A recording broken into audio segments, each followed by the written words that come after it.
on that. I don't know if I can do that. You can't. Yeah, I understand. You know what I'm saying? Yes, I understand. Right now, to this point, it's not discoverable, but Correct. But it will be if is, they charge you. It is public record, though. Yeah, I don't want you to take no offense to what I'm. I understand you're doing your job, and I'm not trying to. No, I don't think come you are either. The wrong way to you. I know you've seen the pleading that me and my wife filed requesting these transcripts. I just looking at it. I know it's in there. Well, I was looking at his. And it's like, how does a judge request prosecution? That's practice of law. You can't write, if you try to prosecute, if you as an individual call the prosecutor's office and say, hey, I got a complaint that I want to file, they're going to tell you, call your local police department. They take a report.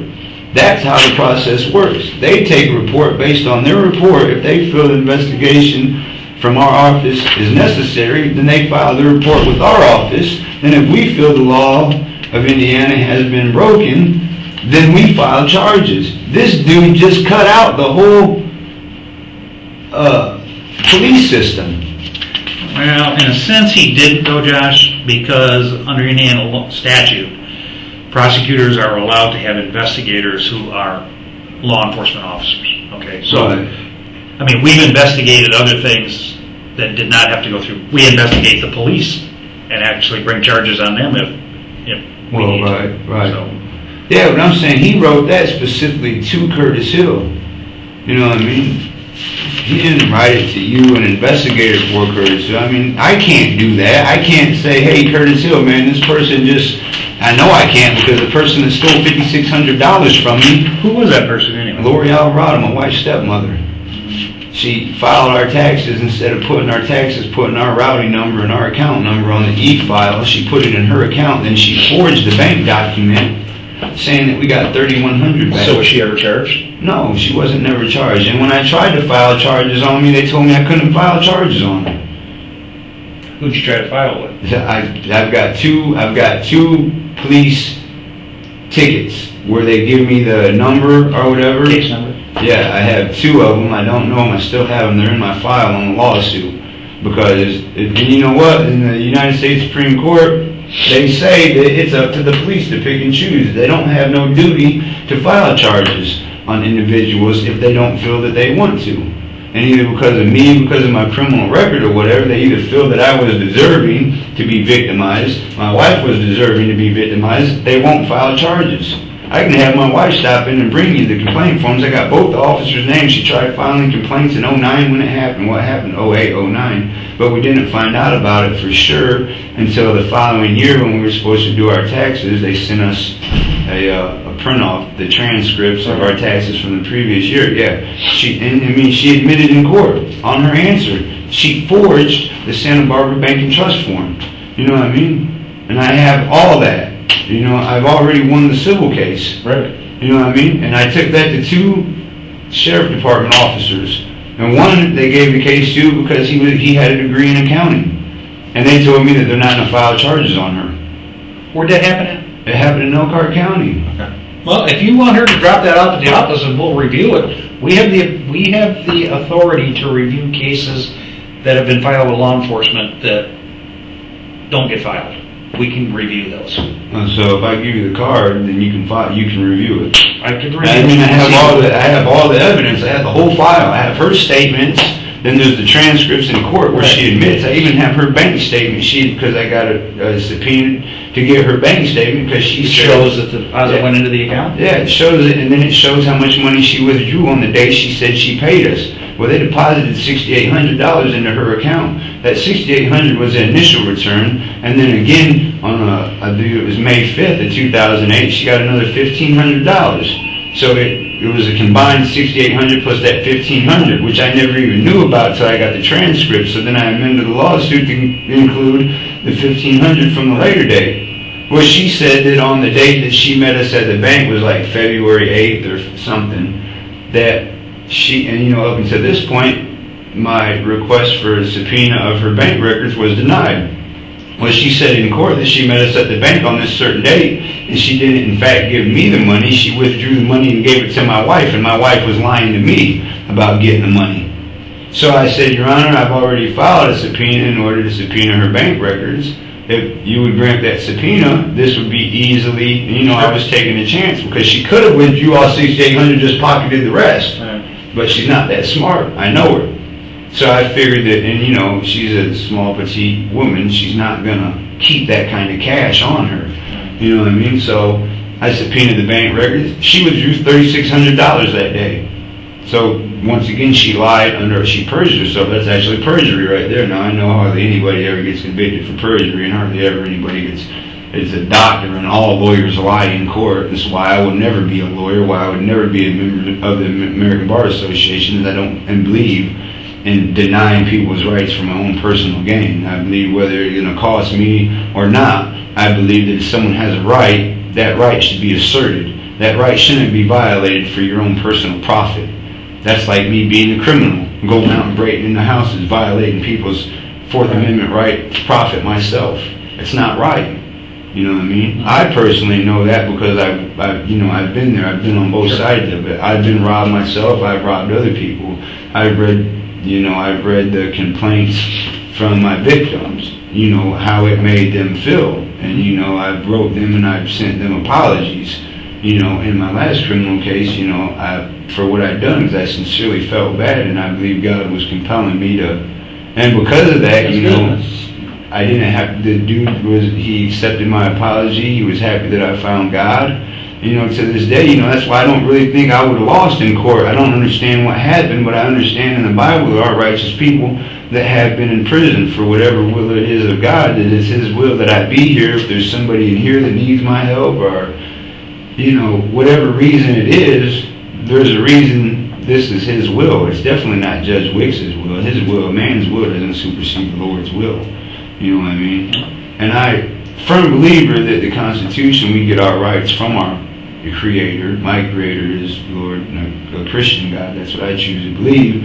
But that's who I get my rights from. That's the one God I believe in, the same God my wife believes in. And you know, like I told her, she was worried that I was going to go to jail. And I was like, I'm not doing nothing wrong. You know, this is God's law that we're asserting, you know. And you know, just because He says I'm not a party on that case, I am a party. Your name, He wouldn't be suing Alicia Hayes if you wouldn't have married me. What, 11 years ago? October 4th would be 11 years. You know what I mean? He'd be suing Alicia Alvarado. You know, I wouldn't even know about the lawsuit. You know, I wouldn't even know you. Fortunately, I do, and that's not the case. But, you know, like now, you know, the mental and emotional anguish my wife is going through, she thinks I'm in jail because of her. I told her, no, you know, I'm not in jail because of you. I'm in jail because of this tyrannical judge. You know what I mean? And he doesn't have the right to prosecute me, trying to convict me, and sentence me in one breath. I mean, literally. It happened pretty quick, that's for sure. Yeah. Yeah, I didn't even hear what he held me in contempt for. I was like, he's like, do you have anything to say before I pronounce judgment? I know I specifically said, pronounce judgment for what, Your Honor? You know? And then I declared that I'm not under His admiralty jurisdiction. I'm a natural person to hear unto the laws of this land. I have, you know, stating I have a right to a jury trial. I have a right to hear the evidence against me. I have a right to confront my witnesses. I wasn't offered none of that. And that's why I petitioned the Northern District. That you know, he was supposed to, him and the IC code is at state contempt. They're supposed to create a written record. Why I never heard no record created. He didn't create it. I still have no paperwork why I'm in here. I asked them why I'm in here. They put contempt. 100 and whatever days he gave me. You know what I mean? I have, that's it. It was a white piece of paper. There's no cause number. How do I appeal that to the Indiana Appeals Court? I know I have a right to appeal it.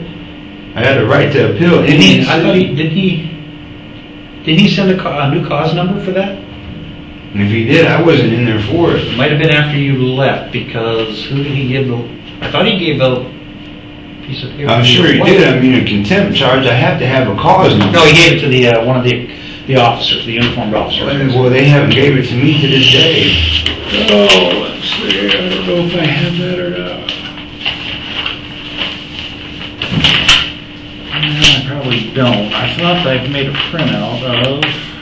No, it would be nice if you had it and I could put a cause. Sure, exactly. Let's see.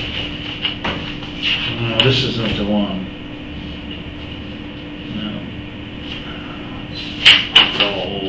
Should be on the new printout, though. Well, I'll tell you what. Let's do this. You have your wife bring in anything you think on that case with your mother-in-law. If you want, you can have her drop it off or mail it. You got my name, and you'll be talking to her. She doesn't have to come in. She This just is drop it supposed off. to say there's a typo here. It says, I believe that this should be she, would be the person to make that allegation. That would be her and her, blah, blah, blah. And, you know, I was in there at my wife's request. That's another thing you could put in here. My wife wanted me there. And that's my wife's right to have who she wants for her. I've got case law that says a lack of choice of counsel, even worse, to counsel as advisory. My wife wanted me to be there. At my wife's request, I was there. She has no idea she doesn't even understand what is said in court. She has no idea what summary judgment is. She has no idea what half the words they use in court mean. She doesn't even have a high school education. She dropped out in 9th grade. She's been a stay-at-home mother since then. You know, she's worked at Wendy's and a gas station, you know, her whole life. And maybe one factory for like 2 weeks. You know what I mean? There's with the price of daycare. With daycare, I got 3 kids. My wife would be working to pay for daycare, and well, that'd be pointless. I'd rather my wife stay at home with my kids, and my kids know their mother instead of some stranger while she works to pay for daycare and I work to pay for the bills. How old are your kids? I got one that's 5, one that's getting ready to turn 9, the 7th of next month, and one that's 12. 5, 9, and 12. You know, and it's like, why would I have her, you know, work? You know, not to pay for daycare. Isn't it more beneficial for her to be at home with the kids? I mean, that's our personal choice. No, that's your makes opinion, sense. but you can have it just like. I will. Here's what I'll do. You want me to just stop back next week? Yeah, I'll have this for you next week. Today's Tuesday. I'll stop back. I'll make a note. Stop back. You know, I could probably have my wife, if I write my wife a letter, then I could send that to my wife and have her drop that off. But I will get you that. I guess an official statement. I'll just put on there regarding. Yeah. I don't know if I should put this clause number, the Superior Court file. Clause number, just the investigation concerning. And I'll put attention, David Gizia. Yep. Is that how you say Gizia? Yep. Pretty good. Josh, I appreciate you talking to me. I kind of feel for you in the sense that, you know, it seems like it's a right in this country to do what you want to do, but it's supposed to be when you know your rights and you assert them. Like I said, I got 2 websites dedicated to people knowing their rights. I'd hate that I don't know my rights. No, I hope people seems to know me their like rights. you know them, that's for sure. Whether or not who's going to listen to you, you know?